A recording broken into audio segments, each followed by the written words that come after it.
नमस्कार। क्या आप 90 दिनों में 1 लाख एक्स्ट्रा इनकम कमाना चाहते हो? तो ये वीडियो आपके लिए है। इसकी शुरुआत हमने इसके पहले मैंने एक वीडियो डाला हुआ था, इससे हमने ऑलरेडी की हुई है कि जिसमें हम आपको आपका करंट जॉब छोड़े बिना 1 लाख रियल एस्टेट इंडस्ट्री में आके कैसे कमा सकते हो, इसके बारे में हमने ऑलरेडी किया हुआ है। तो ये सीरीज़ का ये दूसरा वीडियो है। जिन्होंने पहला वीडियो नहीं देखा, मैं रिक्वेस्ट करूँगा कि आप मेरा ये पहला वीडियो आप पहले देख लीजिए। इसके बाद आपको आइडिया आ जाएगी कि ये हम जो बात कर रहे हैं ये एक्चुअल आपके काम का है क्या।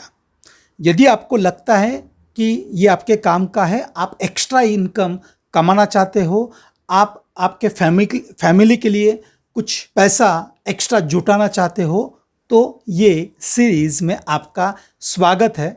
और जिनको ये एक्स्ट्रा इनकम नहीं कमाना है, तो मैं रिक्वेस्ट करूँगा कि ये वीडियो आपके काम का नहीं है। तो चलिए आज हम शुरुआत करते हैं कि हम रियल एस्टेट इंडस्ट्री थ्रू 90 दिनों में कम से कम 1 लाख कैसे कमाए जाए, इसके बारे में हम अभी जानकारी लेने वाले हैं। तो सबसे पहले ये इम्पॉर्टेंट है कि जिस इंडस्ट्री में आप आना चाहते हो, भले वो एज अ पार्ट टाइम रहेगा, बट वो इंडस्ट्री का आपको थोड़ा नॉलेज होना, ये क्या है, कैसी इंडस्ट्री चलती है, वो होना आपके लिए इम्पॉर्टेंट है।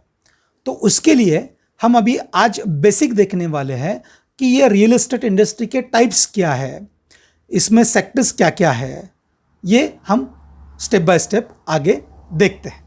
बेसिकली रियल एस्टेट इंडस्ट्री के 4 टाइप्स हैं। पहला रेसिडेंशियल रियल एस्टेट, दूसरा कमर्शियल रियल एस्टेट, तीसरा इंडस्ट्रियल रियल एस्टेट एंड चौथा लैंड।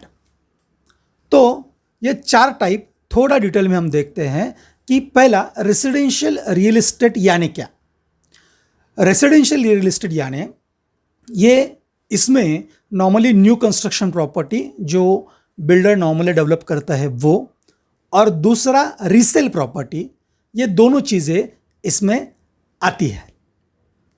नॉर्मली यहाँ पे आप देखोगे तो रियल एस्टेट इंडस्ट्री में मैक्सिमम आप ट्रांजैक्शन या पार्ट देखोगे तो नंबर ऑफ ट्रांजैक्शन ये रेसिडेंशियल रियल एस्टेट में ज़्यादा रहता है। तो मैक्सिमम रियल एस्टेट कंसल्टेंट रहेंगे, रिलेटर रहेंगे, ब्रोकर रहेंगे, तो ये रियल एस्टेट के रेसिडेंशियल पार्ट में ज़्यादा काम करते हैं। दूसरा पार्ट है कमर्शियल रियल एस्टेट। अभी कमर्शियल रियल एस्टेट यानी क्या? Commercial real estate refers to land and buildings that are use for the business purpose. यानी कि जो भी बिजनेस पर्पज के लिए यूज होने वाली लैंड या बिल्डिंग रहेगा तो वो कमर्शियल रियल एस्टेट में आ जाता है। तो इसका एग्जांपल शॉपिंग मॉल रहते हैं, ऑफिसेस रहते हैं, जो नीचे गाले हम बोलते हैं वो रहते हैं, जो कमर्शियल के लिए यूज़ होता है वो। तो ये हो गया दूसरा part. Normally real estate consultant normal way में आप देखोगे तो ये रेसिडेंशियल के बाद में कमर्शियल को भी काम करते हैं। अभी थर्ड देखते हैं कि इंडस्ट्रियल रियल एस्टेट। अभी इंडस्ट्रियल रियल एस्टेट यानी क्या कि industrial real estate refers to the land and building refers for the industrial business for activities just like manufacturing. यानी मैन्युफैक्चरिंग के लिए बहुत बार हमें एक बड़ा यूनिट लगाना पड़ता है, कुछ मैकेनिकल यूज़ के लिए डेवलप करने के लिए, क्रिएट करने के लिए हमें यूनिट लगाना पड़ता है। तो उसके लिए इंडस्ट्रियल पार्ट अलग डिफाइन किया जाता है, तो उसको इंडस्ट्रियल रियल एस्टेट बोलते हैं। अभी हम पूना का बात करते हैं तो पूना में आप देखोगे, अभी जिस एरिया से बिलोंग करता हूँ, ये मैं पिंपले सौदागर जो पूना वेस्ट एरिया है इधर का बात करता हूँ। तो पिंपले सौदागर एरिया में आपको मैक्सिमम रेसिडेंशियल रियल एस्टेट मिलेगा। उसके बाजू में कुणाल आइकॉन रोड है, जो मेन जो एरियाज़ है वहाँ पे कमर्शियल रियल एस्टेट, आपको शॉपिंग मॉल भी मिलेंगे, शॉप्स भी मिलेंगे, ऑफिस भी मिलेंगे, बट इंडस्ट्रियल रियल एस्टेट यहाँ पे नहीं है। इंडस्ट्रियल रियल एस्टेट के लिए आपको पूना में ही पिंपला सौदागर के थोड़ा आगे हम जाएंगे, नासिक फाटा क्रॉस करके तो भोसरी एमआईडीसी है, चाकन एमआईडीसी है, जो भी एमआईडीसी के अंतर्गत आ जाता है वो real estate industrial real estate बोलते हैं। ओके, और चौथा पार्ट है लैंड। लैंड यानी ये तीनों भी जो रियल एस्टेट है इसका बेसिक जो फैक्टर रहता है वो लैंड ही रहता है, क्योंकि लैंड के ऊपर ही सारे बनता है, सारी चीज़ें बनती हैं। तो अल्टीमेटली यहाँ पे जो फोर्थ पार्ट हम डिस्कस कर रहे हैं लैंड, यानी इसका मतलब है वेकेंट लैंड, यानी जो भी वेकेंट लैंड रहेगा उसको भी रियल एस्टेट में 4 टाइप में गिना जाता है। तो ये वेकेंट लैंड नॉर्मली बहुत बार ऐसा होता है कि देखो खाली लैंड आपको बहुत जगह दिखाई पड़ता है, बाद में फार्म हाउस के लिए भी लैंड पड़ता है, एग्रीकल्चर के लिए भी लैंड रहते हैं। तो अलग अलग बहुत बार एमआईडीसी वहाँ पे जोन डिक्लेयर किया रहता है लेकिन वो खाली पार्ट रहता है, तो ये सारी जो है ये वेकेंट लैंड के कैटेगरी में आ जाते हैं। तो ओवरऑल जो रियल एस्टेट है ये 4 कैटेगरी में ही डिवाइड है। तो अब कौन सा भी आप देखोगे कि समझो रेसिडेंशियल में हम बात करेंगे तो फ्लैट है, फ्लैट रेसिडेंशियल में आता है, शॉप्स कमर्शियल में आएगा, एमआईडीसी का इंडस्ट्रियल यूनिट इंडस्ट्री में आएगा, और खाली जो लैंड है भले वो पिंपला सौदागर के प्राइम लोकेशन में भी है लेकिन खाली पड़ा हुआ है तो वेकेंट लैंड आएगा। तो फिर वो वेकेंट लैंड का बिल्डर या डेवलपर आगे वो जोन चेंज करके या उस पर क्या वैल्यू एडेड बनाता है तो वो उस पर डिपेंड है कि वो रेसिडेंशियल में आएगा या कमर्शियल में आएगा। ओके, सो आई थिंक आपको ये टाइप्स से जो है वो टाइप्स आपको क्लियर हुए रहेंगे। तो अभी हम देखेंगे कि रियल एस्टेट के स्टेजेस क्या क्या है। टोटल रियल एस्टेट इंडस्ट्री में 6 स्टेजेस रहते हैं। फर्स्ट है development, second sales and marketing, third है ब्रोकरेज, फोर्थ है प्रॉपर्टी मैनेजमेंट, फिफ्थ है real estate lending and sixth है प्रोफेशनल सर्विसेज। तो हम ये स्टेप बाय स्टेप देखते हैं कि इसका एक्चुअली मतलब क्या क्या है। तो पहला डेवलपमेंट, इसमें फर्स्ट स्टेज है रियल एस्टेट डेवलपमेंट। अभी ये क्या, ये स्टेज में ये प्रोसेस में इन्वॉल्व होता है परचेस ऑफ रॉ लैंड, यानी खुली जगह परचेस करना, इसका रीजोनिंग करना, कंस्ट्रक्शन, इस पर वैल्यू एडेड करना, ओके, या बिल्डिंग का रिनोवेशन उस हिसाब से करना, और ये सेल और लीज पे देना। जो भी फिनिश प्रोडक्ट रेडी होता है ये अल्टीमेटली किसके लिए होता है, ये एंड यूज़र के लिए। ये एंड यूज़र कई बार फ्लैट ओनर भी हो सकते हैं, कई बार कमर्शियल ऑफिसेस लेने वाले जो कंपनीज़ हैं वो भी हो सकता है। तो ये नॉर्मली ये सारी चीज़ें डेवलपर या बिल्डर करता है। वो किसके लिए करता है, इसका अल्टीमेट एम जो रहता है टू मेक अ प्रॉफिट, यानी ये सारी रीजोनिंग, वैल्यू एडेड सर्विस, पूरा बिल्डिंग रेडी करने का अल्टीमेट एम है उस पर प्रॉफिट कमाना। ये जो डेवलपमेंट कंपनी है ये सारी चीज़ें करने का रीज़न है टू मेक अ प्रॉफिट, क्योंकि ये सारी चीज़ें करने के लिए उनका रिस्क भी इन्वॉल्व रहता है। तो ये सारे रिस्क मिनिमाइज करके टोटल टाइटल क्लियर करके ये आगे प्रोसीड कर देते हैं, और ये जो एंड प्रोडक्ट रिलीज होता है या बनता है इसको नॉर्मली हम प्राइमरी मार्केट बोलते हैं। सेकंड स्टेज है सेल्स एंड मार्केटिंग। अभी ये डेवलपर ने पूरा डेवलपमेंट करके एंड प्रोडक्ट तो बना दिया, बट वो प्रॉफिट कब कमाएगा, जब वो बेचेगा। तो ये बेचने के लिए ये sales and marketing companies developer को हेल्प करती है। तो नॉर्मली ये कंपनी जो है जिसको सोल सेलिंग कंपनीज भी बोला जाता है, एंड उसका मेन फोकस यही रहता है कि जो भी बिल्डर या डेवलपर प्रोडक्ट बना रहा है वो एंड यूज़र तक फास्टेस्ट वे में सेल करना। बहुत बार बहुत सारे बड़े डेवलपर रहते हैं तो वो नॉर्मली सोल सेलिंग कंपनीज पे डिपेंड न रहते हुए है, उनका एक खुद का डिपार्टमेंट भी वो क्रिएट करते हैं जिसको सेल्स एंड मार्केटिंग डिपार्टमेंट ही बोला जाता है, और उनके थ्रू वो सेल करते हैं। तो ये सेकंड स्टेज भी इम्पॉर्टेंट स्टेज है। उसके बाद में हम देखते हैं कि ये पूरे प्रोसेस में जो सबसे इम्पॉर्टेंट स्टेज है ये है ब्रोकरेज।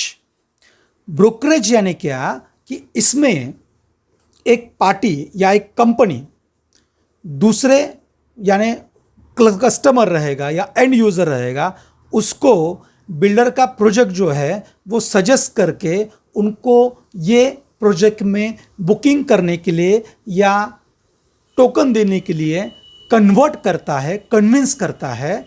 वो किसके लिए करता है? क्योंकि ये प्रोसेस में इसको पार्ट ऑफ कमीशन या इसको हम ब्रोकरेज भी बोल सकते हैं या कंसल्टेंसी फी भी बोल सकते हैं कि वो उसको मिलती है। तो ये normally client point of view भी हेल्पफुल है, क्योंकि बहुत सारे मार्केट में प्रोजेक्ट चालू रहते हैं तो क्लाइंट को भी थोड़ा कन्फ्यूजन रहता है। तो जो भी ब्रोकर रहेगा या कंसल्टेंट रहेगा वो उनके हिसाब से उनको परफेक्टली सॉल्यूशन प्रोवाइड करते हैं। और दूसरा, ये डेवलपर को भी बहुत इम्पॉर्टेंट पार्ट है, क्योंकि डेवलपर के पास एकदम अच्छा उनके वे में जो क्लाइंट है वो क्लाइंट को उनके प्रोजेक्ट तक लाने के लिए ये ब्रोकर या कंसल्टेंट मदद करता है। तो ये एंड यूज़र एंड डेवलपर ये दोनों में ब्रोकर ये इंटरमीडिएट या ब्रिज रहता है ये डील फास्टेस्ट वे में करने के लिए। और अगेन ये सारी चीज़ वो करता है फॉर अर्निंग, वो प्रोसेस में कमीशन अर्न करने के लिए ये सारी चीज़ें करते हैं। नॉर्मली इसमें इंडिविजुअल ब्रोकर भी शामिल होते हैं, कंसल्टेंट इंडिविजुअल भी रहते हैं। अभी बहुत सारे फर्म्स भी नए ओपन हुए हैं। अभी बिग जायंट भी, इंटरनेशनल जायंट भी ये रियल एस्टेट इंडस्ट्री में एज अ ब्रोकरेज फर्म करके आ चुकी है। तो ये एक बहुत बड़ी इंडस्ट्री अभी फ़िलहाल इंडिया में होने वाली है। तो उसके बाद में हम देखते हैं चौथा पार्ट कि जिसका नाम है प्रॉपर्टी मैनेजमेंट। यानी क्या, अभी जब कोई प्रॉपर्टी डेवलपर बेचता है तो वो दो कैटेगरी के क्लाइंट रहते हैं। एक तो एक्चुअल यूज़ वाला रहता है और दूसरा रहता है इन्वेस्टमेंट पॉइंट ऑफ व्यू देखने वाला।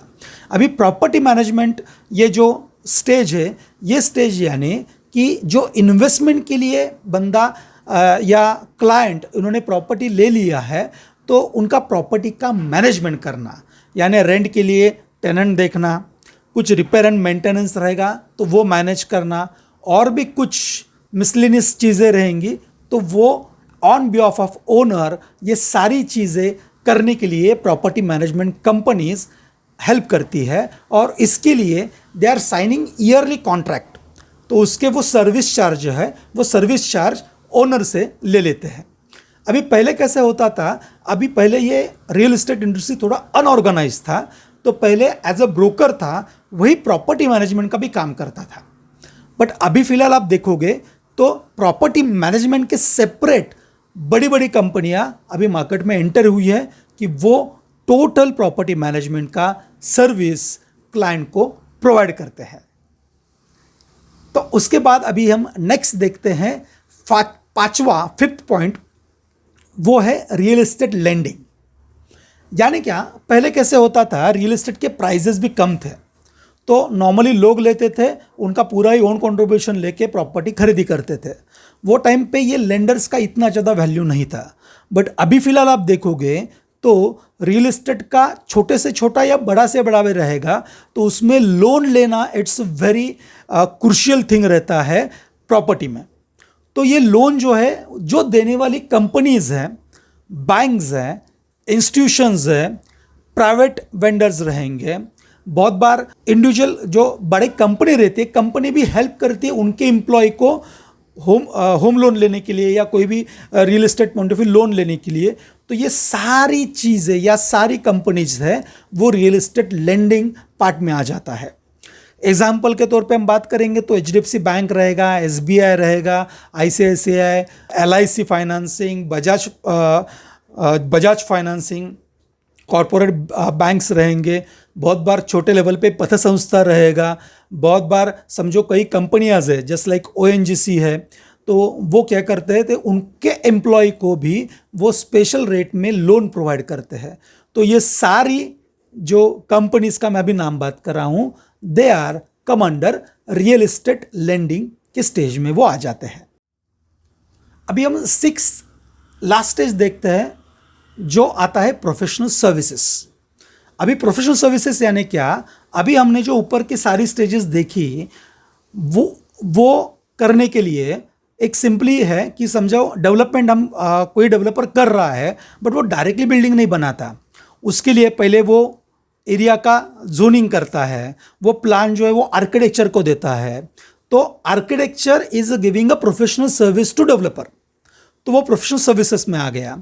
जो लीगल डॉक्यूमेंट्स रहते हैं तो वो लॉयर चेक करते हैं, तो वो लॉयर का भी जो सर्विस है वो आता है प्रोफेशनल सर्विसेज में। तो आर्किटेक्चर रहेगा, इंटीरियर डिज़ाइनर रहेगा, लॉयर्स रहेंगे, सीए रहेंगे, अकाउंटेंट रहेंगे, कॉन्ट्रैक्टर रहेंगे, कॉन्ट्रैक्ट कंसल्टेंट रहेंगे। वो ये सारे जो सर्विसेज आते हैं ये रियल एस्टेट में प्रोफेशनल सर्विसेज के अंडर आ जाते हैं। तो अल्टीमेटली आप देखोगे तो ये सारी 6 स्टेजेस में ही पूरा रियल एस्टेट इंडस्ट्री समाया हुआ है। तो आपको इसमें क्लैरिटी आया रहेगा। तो मेन स्टेजेस हम बात करेंगे तो 6 स्टेजेस, एंड हम टाइप्स ऑफ रियल एस्टेट बात करेंगे तो 4 टाइप्स अभी तक हमने देखे हुए हैं। तो आगे हम नेक्स्ट वीडियो में देखने वाले हैं कि रियल एस्टेट इंडस्ट्री में ऐसे क्या इनोवेशंस आ रहे हैं कि जिसके वजह से ये इंडस्ट्री को एक अलग ही लेवल का ग्लैमर आ चुका है, या ग्रोथ जो है वो ग्रोथ हमें बहुत ही ज़्यादा मिलने के चांसेस हैं। तो मैं आपका धन्यवाद देना चाहूँगा कि आपने ये वीडियो लास्ट तक देखा हुआ है। इफ़ आपने ये हमारे चैनल को अब तक सब्सक्राइब नहीं किया तो मैं रिक्वेस्ट करूँगा तो कृपया ये हमारे सागर लैंडवे करके चैनल है, इसको आप सब्सक्राइब कीजिए, लाइक कीजिए, और जिनको आपको लगता है कि पार्ट टाइम इनकम का ज़रूरत है अराउंड 90 डेज में, वो उनके पास कैपेसिटी है, एनर्जी है, लेकिन डायरेक्शन नहीं है कि पैसा कैसे कमाया जाए, तो हम ये सीरीज़ ये सब लोगों के लिए चालू कर रहे हैं कि हमारा एक ही मिशन है कि ये सब लोगों को मदद करना और उनके जेब में कम से कम 90 दिनों में 1 लाख या उससे ज़्यादा अमाउंट जो है वो कमाने के तरीके बताना। मैं सागर आपका अगेन शतशः धन्यवाद करता हूँ। Thank you very much. जय हिंद, जय शिवराय।